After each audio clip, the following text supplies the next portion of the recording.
Saludos amigos, ya saben, si les gusta el vídeo, hagan like, suscríbanse, activen notificaciones y háganse miembros de Geopolítica Actual.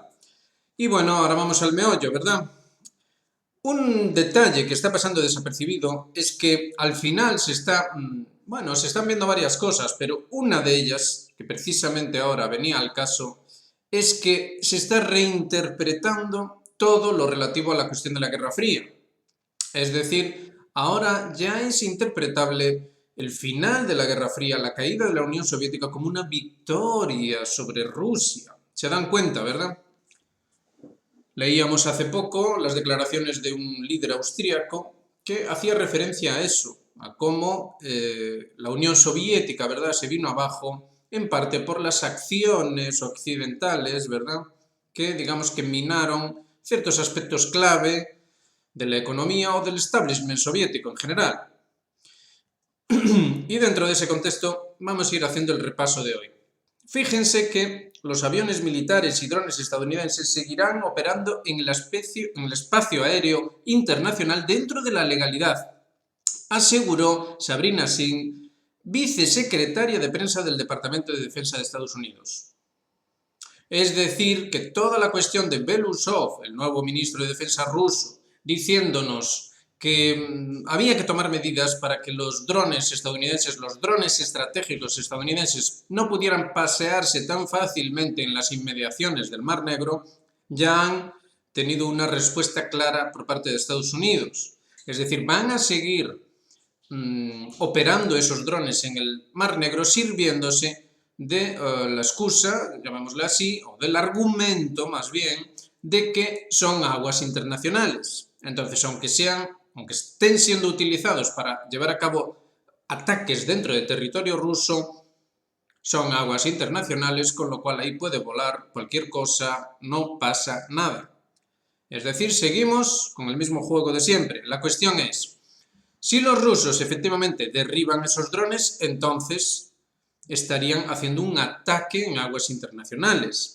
Es decir, no sería la defensa legítima contra un ataque, sino que sería, y esto es lo que parece que están buscando en Estados Unidos, una agresión injustificada.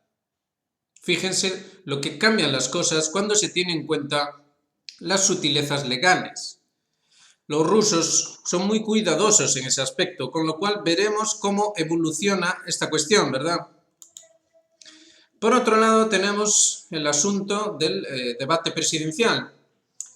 Y nosotros hacíamos este comentario en nuestro canal de Telegram. Decíamos, bueno, pues queda claro entonces que está decidido que Biden siga. Es debido a los extraños sucesos después del, por lo demás, bastante desastroso debate presidencial, especialmente por parte del señor Biden. Pocas horas después se presenta en un meeting eufórico, nos lo presentan en todos los informativos, en todos los medios, con esa imagen haciendo así con el puño, ¿verdad? Como si fuera un jovenzuelo, vamos a dejarlo así, un jovenzuelo lleno de energía, y además aparecen estas declaraciones de Obama, ¿verdad?, que es lo que se comentaba en este caso. El expresidente Barack Obama calificó lo que pasó en el debate como una mala noche.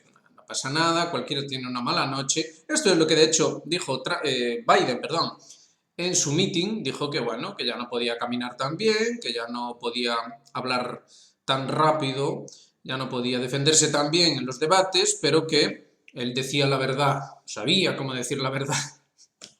En fin, es increíble el nivel de parodia de la parodia, habría que decir ya, en el que estamos inmersos, amigos. Siguiendo con el repaso del día, ¿verdad? Tenemos que hay ejercicios, hay algo más que ejercicios, pero bueno, hay, digamos, movimientos por parte de Estados Unidos que hacen pensar que las cosas van a ir muy mal, ya sea en el teatro de operaciones ucraniano o ya sea en el teatro de operaciones libanés, que parece que es el nuevo foco que va a abrirse, ¿verdad? Aquí se habla de cómo salieron de puerto una serie de navíos vinculados al despliegue anfibio. Se habla de 2.200 soldados de fuerza expedicionaria, atención, de fuerza expedicionaria, los cuales eventualmente podrían actuar en alguno de estos teatros de operaciones. La cuestión es que los barcos se han movido en torno a la base de Rota, la base estadounidense en España, sí, la base estadounidense en España, que es además especialmente estratégica, puesto que está a las puertas del Mediterráneo, ¿verdad? Entonces, aquí se detalla, lo que pueden ver en pantalla, se detalla la cantidad impresionante de material bélico que Estados Unidos ha enviado a Israel. Por eso, da que pensar, hay muchas informaciones en medios israelíes acerca del movimiento de tropas, movimiento de equipamiento hacia el norte, hacia la frontera con el Líbano. Da que pensar que parece que el próximo paso en esta confrontación internacional, en esta confrontación mundial, podría darse en el Líbano. Así que hay que tenerlo en cuenta. Bueno, hay imágenes que ciertamente valen más que 1000 palabras. Esta es una de ellas. ¿Por qué razón está ocurriendo esto? Al mismo tiempo que nos están tratando de convencer de que no pasa nada, nos sueltan una portada como esta que habla por sí sola. Entonces, ¿qué pasa? ¿Hay una división en Estados Unidos o hay la intención de crear la sensación de que hay una división cuando en realidad no la hay? Es decir, jugaría esto el papel de más barullo, más confusión en torno a la población, a la ya de por sí bastante aturdida población, electores o como sea que se les quiera llamar. Bueno, da para mucha interpretación. Han elegido bien las palabras, ¿verdad? Time, que después de todo significa tiempo, ¿verdad? Y no tiene mucho tiempo ni el señor Biden ni Estados Unidos en esta confrontación. Panic, pánico, ¿verdad? Y es que es una cuestión de cómo de devastadora va a ser la derrota en Ucrania. Esta es la auténtica razón del pánico, no nos equivoquemos. Es decir, todo este movimiento está en torno, hoy mismo se anunciaba, ¿verdad?, la toma de Sumi, otro importante enclave, y el frente no para de moverse, se mueve además en dirección de algunos puntos logísticos clave para los ucranianos. Aquella propuesta del señor Putin, ¿verdad?, de que las tropas ucranianas podrían abandonar con seguridad los territorios de esas 4 nuevas provincias o nuevas regiones que se adhieren a Rusia, podrían bien haberlo tomado, puesto que parece que igualmente los rusos van a avanzar, van a ocupar ese territorio, y esto obviamente va a despertar el pánico, desde luego que sí. Entonces continuamos, ¿verdad? Continuamos con la miscelánea del país. Siempre vale la pena mirar la miscelánea del país, porque es significativa. Es significativa a nivel de cómo está la propaganda y de qué cabe esperar en torno a los acontecimientos futuros. Entonces, fíjense lo que se dice. Se dice el fracaso de Biden en el debate aviva las voces demócratas que reclaman un cambio de candidato. Es decir, seguimos con esta cuestión tan extraña de, por un lado, afirmarnos de que el candidato es el idóneo, el señor Biden, y por otro lado se nos habla de cambio de candidato. Parece que no hay muchos, digamos, candidatos que puedan ser deseables para el enfoque que se necesita ahora. Es decir, lo ideal ahora es tener un presidente débil, un presidente de las características de Biden. Es decir, un presidente maleable, fácil de interpretar mal o interpretar de forma ambigua. Eso es lo que conviene ahora, puesto que la situación va dando bandazos, ¿verdad? Va dando bandazos, con lo cual puede convenir un poco de ambigüedad que permita hacer parecer lo que sea que convenga hacer parecer. Por otro lado, tenemos también que se nos dice operación reemplazar a Biden. Así es el proceso para un posible recambio del candidato. Pensemos en que las elecciones son en noviembre. Estamos casi en julio. ¿Por qué nos dicen esto? ¿Es ahora el momento de ponerse con esto? Es todo muy extraño. Y fíjense en la otra noticia. 10 años del califato yihadista. El limbo sirio, principal amenaza del renacer del Estado Islámico. Cuando ocurrió todo el barullo, toda la agresión monstruosa, toda la barbaridad que se llevó a cabo en Siria, recordarán que una vez entraron los rusos y destruyeron de forma bien eficaz, junto con el ejército árabe sirio, todo se ha dicho, y también el apoyo muy importante de las milicias proiraníes, Una vez que consiguieron anular ese monstruo, ese ISIS, recordarán que muchos de esa organización, vamos a llamarle así, se refugiaron en la región de Idlib. Es curiosa esta noticia, puesto que coincide con Erdogan diciendo que, bueno, habría que recuperar las buenas relaciones con Siria. Fíjense, otra vez tenemos posiciones encontradas. Es decir, Erdogan hace este movimiento y justo sale esta noticia. Ahora de repente el ISIS pasa al primer plano otra vez. Todos estos años ya no se habló del tema. Estuvieron allí, refugiados, custodiados, en el norte de Siria, ¿verdad? En esa región limítrofe con Turquía. Turquía, recordemos que formó parte de la agresión a Siria, pero ahora todo cambia. Muchos movimientos al mismo tiempo. Y siguiendo en la misma línea, nos detenemos en el análisis que hace este analista, William Schreiber, el cual nos llama la atención sobre ciertas cuestiones muy importantes y que vale la pena detenerse sobre ellas. Este autor nos dice que por la información de la que ha podido disponer en las últimas semanas, ¿verdad? Estamos ante lo que vendría a ser un preparativo de una eventual actuación, vamos a llamarle así. Aquí se dice que es un movimiento agresivo por parte de Estados Unidos en relación a la nueva base que se está llevando a cabo, se está realizando, se está construyendo en Rumanía, la cual sería la que albergaría los famosos F-16 de los que nos llevan hablando tanto tiempo. Pero no serían cualquier F-16, sino que sería la última versión. Y no estarían pilotados por pilotos ucranianos. Recordarán cuando dijimos esto aquí. Decíamos que la cuestión del F-16 no valía la pena enfangarse con la cuestión de que, bueno, no va a poder ser porque no va a dar tiempo a que se formen los pilotos ucranianos. Cuando dijeron eso, estaba bien claro que se abría la puerta a que los pilotos no fueran ucranianos. Entonces, ¿qué se prepara? El autor nos habla de cómo estos F-16 Vipers serían eventualmente, se desplegarían en gran cantidad y serían eventualmente claves en un golpe. Fíjense cómo están las cosas, en un golpe sobre Rusia, utilizando estos aviones. ¿Recuerdan cuando hablamos del rumor del F-16, el F-35, perdón, siendo derribado con un arma nuclear táctica? Paralelamente se hablaba de los F-16 para Ucrania. Los rusos avisaban, recuerden, incluso el propio Lavrov avisó de que esos F-16 tendrían que ser derribados por Rusia, puesto que podrían eventualmente llevar un arma nuclear táctica. Pues ahora tenemos esta cuestión. Entonces, esto llevaría al mismo asunto que vimos antes con la cuestión del dron. Es decir, fíjense, se hablaba del dron, ¿verdad? De que los rusos decían que, bueno, que habría que ver la forma de que estos drones no pudiesen pasearse por el Mar Negro. La respuesta de Estados Unidos de que esos son aguas internacionales, con lo cual, en caso de que ocurriese algo, sería una agresión.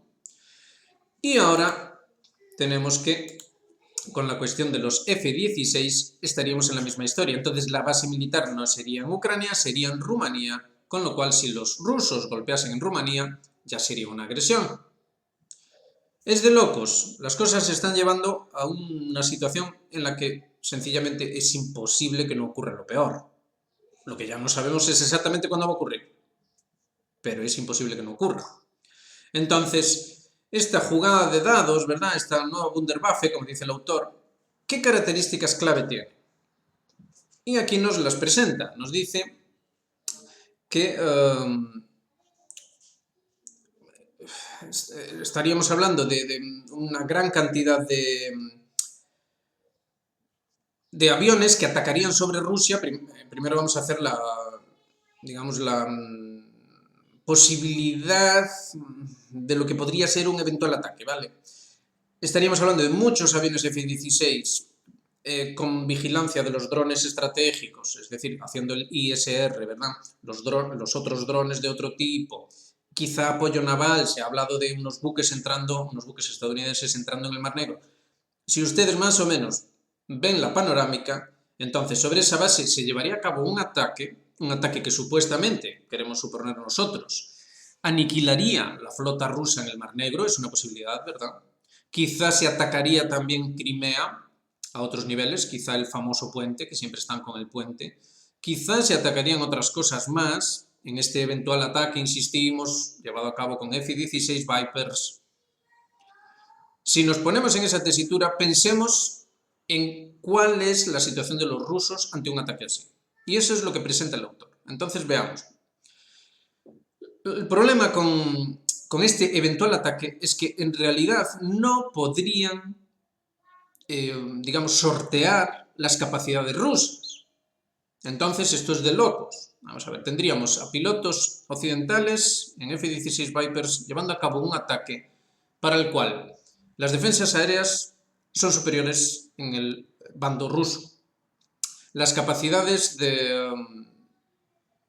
como dice el autor, ¿verdad? Ellos lo llaman magazine depth, es decir, fondo de catálogo o fondo de almacén, es decir, las municiones también son a favor ruso, es decir, Rusia tiene muchas más municiones, muchas más capacidades de renovar las defensas aéreas que en el caso pues, de esta base en Rumanía, pongamos por caso. Fíjense que de hecho los Patriot, los famosos Patriot, están escaseando incluso para Ucrania, etcétera, etcétera. Entonces, digamos que Rusia tiene todas las capacidades logísticas también superiores, las capacidades navales dentro del Mar Negro también son superiores, entonces, ¿por qué llevar a cabo este ataque? Esa es la gran pregunta. Entonces, el ataque se tiene en consideración, el autor lo trata y se tiene muy en consideración. Sería con esos aviones y sería de este modo. Ahora, ¿cómo se llevaría a cabo? Nos lo dice en otro de sus artículos. Nos dice cómo la cuestión del fondo de almacén, el fondo de catálogo, como sea que ustedes le quieran llamar, es decir, la acumulación de munición necesaria y equipamiento necesario para llevar a cabo esta operación, no sería un problema, puesto que se llevaría a cabo en una operación relámpago, que supuestamente funcionaría todo estupendamente bien. ¿Por qué? Porque tanto Rusia como China como Irán, como ven ahí en pantalla, tienen una capacidad muy superior de acumulación de munición, de equipamiento, incluso de tropas y de otras capacidades, naval, etc. Aquí el autor también destaca la cuestión de cómo los yemeníes dejaron en ridículo realmente a la flota estadounidense, a las flotas europeas, y cómo obviamente Rusia, China, Irán, etcétera, tendrían capacidades mucho mayores que esa. Sin embargo, insistimos, todo esto se solventaría dentro de la mentalidad de los estrategas de la OTAN, todo se solventaría en que el golpe solo duraría un par de semanas o algo así por el estilo, es decir, sería una guerra hiper rápida en la que se lograrían los puntos clave, se coordinaría todo, como dijimos ayer, con un golpe interno. Ayer poníamos, si recuerdan, en el vídeo de ayer lo pueden comprobar, poníamos un artículo en el que se decía explícitamente, un opositor ruso, como ellos lo llaman, un antiguo parlamentario ruso, decía cómo con 5.000 hombres sería suficiente para llevar a cabo un golpe eficaz dentro de Rusia. Entonces, la coordinación de todas estas cuestiones sería lo que mágicamente operaría esa victoria relámpago, esa maravilla que daría la vuelta a todo, ¿no? Y significaría básicamente el final de Rusia. Ya veríamos después qué pasaría con China y con Irán. Y todo esto dentro del contexto, insistimos, de un eventual ataque de Israel al Líbano. Fíjense la complejidad tremenda de esto. Es decir, que la propia complejidad, el hecho de atacar de manera simultánea en diferentes frentes, pero insistimos, con un fondo de catálogo, un fondo de almacén de apenas 2 semanas, porque según estos estrategas sería suficiente, de esta manera entonces sí que se operaría la magia y entonces Occidente y la OTAN vencerían y esto sería, bueno, pues otra historia, ¿verdad? Así están las cosas. Entonces vemos aquí como el autor sigue diciendo, ¿verdad?, que en realidad tenemos razones para pensar todo lo contrario de lo que piensan los estrategas de la OTAN. Es decir, se llevó a cabo lo que él llama, ¿verdad?, una rápida democratización de la capacidad de combate, ¿verdad?, de la capacidad de fuego. Es decir, hemos visto en Yemen, hemos visto en la propia Ucrania, ¿verdad? Fíjense que todavía se sigue vendiendo que, bueno, Rusia apenas consigue luchar contra Ucrania, ¿verdad? Con mucha dificultad, etcétera, etcétera. En realidad ahora tenemos a muchos países, la propia Corea del Norte ha demostrado avances que nadie esperaba, ¿verdad? Capacidades que nadie esperaba. El propio Irán, etcétera, etcétera. Digamos que ahora hay muchos actores geopolíticos a nivel global con capacidades militares muy elevadas, de hecho superiores a la OTAN, aunque sea un tabú lo que estamos diciendo. Entonces, dentro de toda esta cuestión, es lo que cabe, de hecho, plantearse a la hora de contrastarlo, y esto es lo que no se dice, contrastarlo con la estrategia de la OTAN. Es decir, tenemos un mundo con capacidades militares muy grandes, capacidades también económicas. Piensen que las sanciones ni mucho menos hundieron a Rusia como se suponía que iban a hacerlo.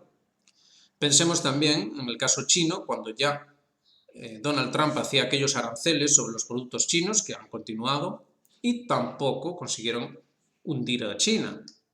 Entonces, a pesar de que ocurre todo esto, el gran plan de los estrategas de la OTAN es que no pasa nada, solo necesitamos un par de semanitas, hacer el ataque de manera simultánea a todos los niveles. Es decir, no solo un nivel militar clásico, ¿verdad?, convencional, incluso aunque incluya armas nucleares tácticas o supuestos tales, sino a ese nivel de revolución de color, sabotaje, propaganda, etcétera, etcétera. También la parte, por supuesto, también la parte diplomática y legal.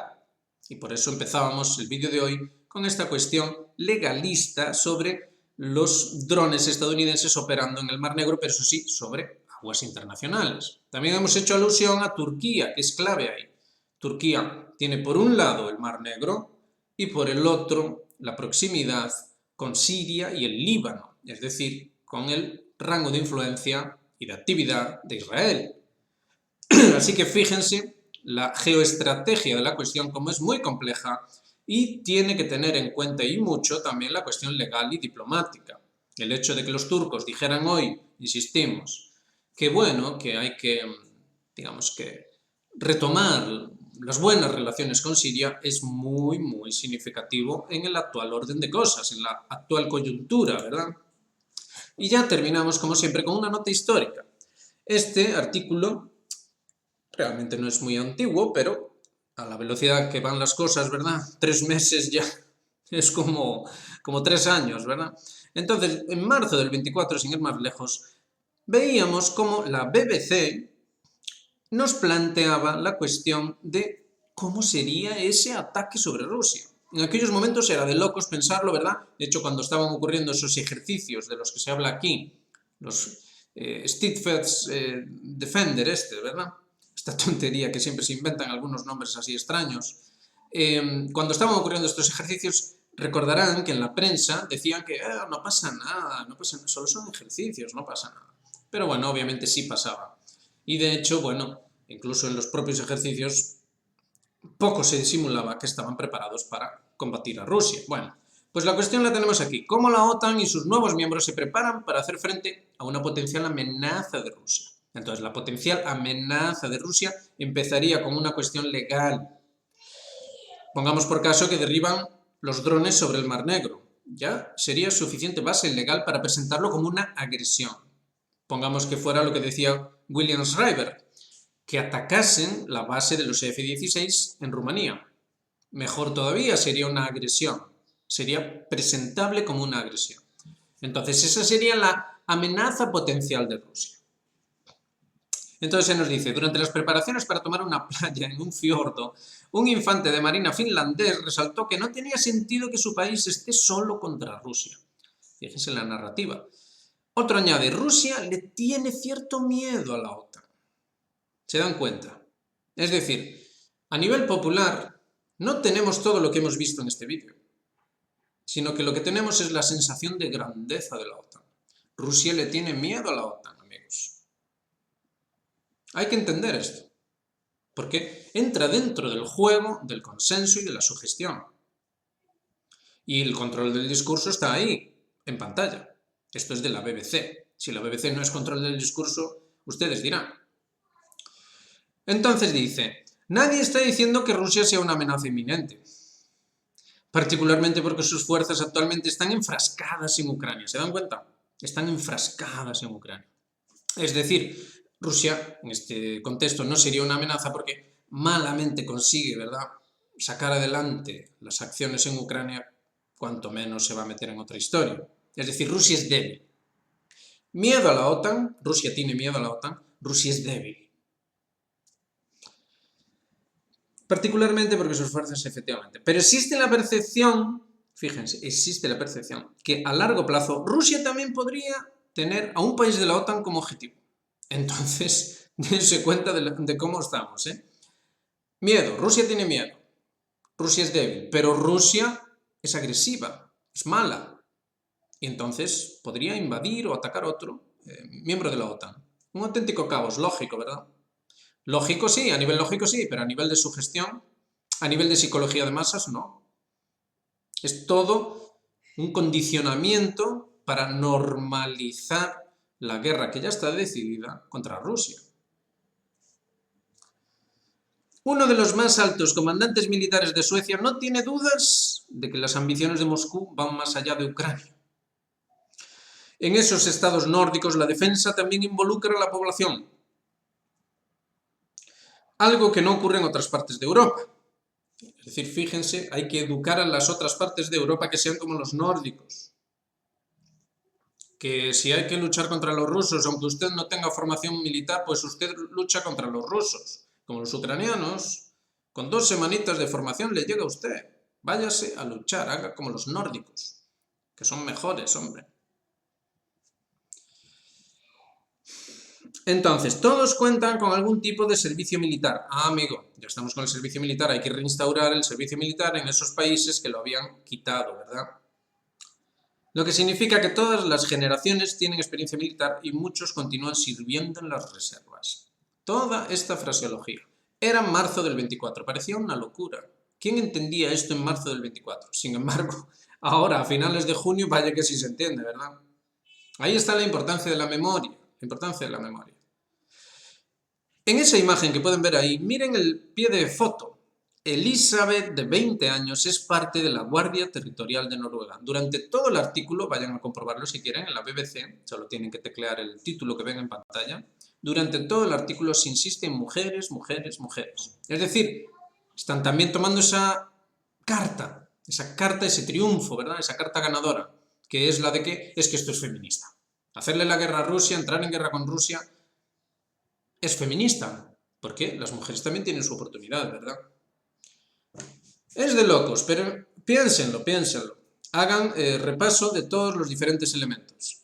Rusia tiene miedo, Rusia está débil, Rusia es agresiva, es mala. Nosotros somos fuertes, tenemos que sencillamente creérnoslo más, ¿verdad? Y además esto es feminista, con lo cual esto está ganado, amigos.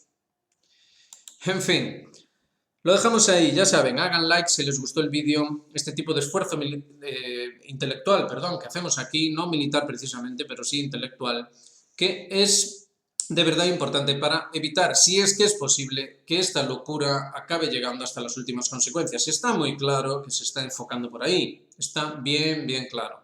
La cuestión es si al final van a conseguir escenificar todo lo necesario para que sea factible y que se acabe llevando a la práctica, a los hechos.